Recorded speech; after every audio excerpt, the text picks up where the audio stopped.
Hi, I'm Angie. Today I'm going to show you how to make a really good chocolate cake. You don't need a box mix to make it. It's very simple to whip up and it tastes so good. This is one of my favorite recipes. So we're just going to whip everything up in the electric mixer. You can use a hand mixer too. And what we're going to do is just put in 2 cups of sugar and 1 3/4 cups of all-purpose flour. And I've got 1 1/2 teaspoons of baking powder and 1 1/2 teaspoons of baking soda and a teaspoon of salt. So I'm just going to put the mixer on low just to combine the dry ingredients. Now to the dry ingredients, I'm going to add 2 eggs and 3/4 of a cup of cocoa. That's unsweetened cocoa.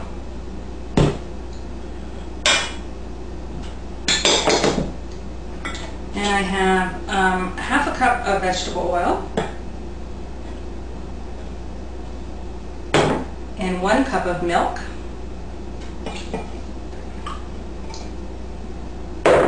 and a teaspoon of vanilla. So I'm just going to combine those.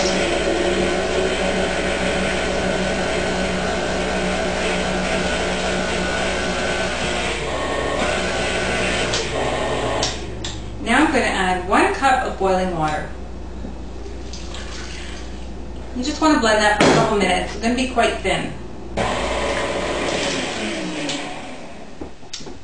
Now I'm just going to pour the batter into our greased cake pan evenly onto each one. And I'm going to bake that at 350 for 35 to 40 minutes or until the tester comes out clean.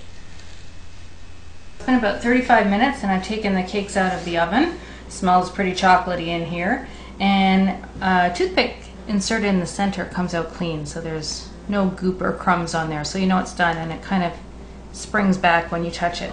So I'm going to let them sit in the pan for 10 minutes on the rack, and then I'll take them out and let them cool completely before I frost them. So I've loosened the edge of the cake, and now I'm just going to tip it upside down on the rack.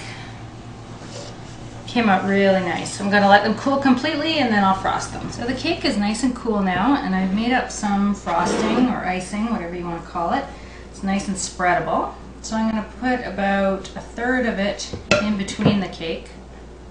And the trick with frosting is not to pick up your spatula and touch the cake once you've started so that you don't pick up any crumbs. So I just smooth that out. That's going to be a nice center. And if your cake's a little uneven, it really doesn't matter. It's going to taste great. Now we'll put the top layer on.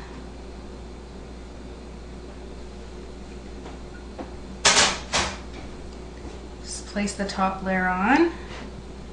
And we'll put the rest of the frosting on, the top and the sides. The kids are going to be very excited to have this for dessert tonight. It's great for a birthday cake or anytime you want to have something a little bit special for dessert. And there you have it. Homemade chocolate cake. Thanks for watching. Enjoy your chocolate cake.